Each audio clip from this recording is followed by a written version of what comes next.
Bonjour, bonjour mon frère. Arrête de vouloir dire que tu dois être un serviteur de Dieu. Il y a tellement de gens au ciel qui sont à son service. Dieu n'a pas besoin dans notre âge des serviteurs.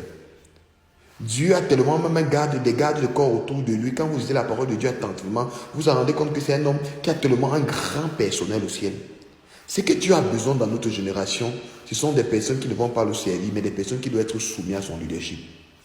Dieu veut des personnes qu'il doit utiliser, pas des personnes qui doivent travailler pour lui.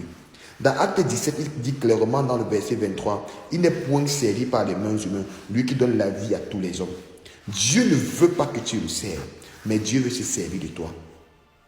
Et si Dieu veut se servir de toi, il voudrait tout simplement que tu décides d'aller à la croix et de ne plus parler en termes de ta vie et qu'il puisse entrer dans ta vie par son esprit. Il parvient à mener sa vie sur la terre. C'est au travers de la vie de Dieu, au travers de toi, que les hommes diront que Jésus est revenu. C'est une honte pour l'Église quand on dit, vous dites que Jésus est revenu, il est où? Effectivement, c'est parce que la création attend avec un ardent désir la révélation des fils de Dieu, qui est tout simplement fait quoi? Refléter la gloire, la nature de Jésus dans notre génération. La création attend un ardent désir, la révélation des fils de Dieu. Cette révélation-là, c'est refléter l'image de Jésus dans notre génération. L'image-là, c'est de refléter l'image de Jésus dans notre génération. Écoute-moi bien ce soir. Je voudrais t'interpeller à ça.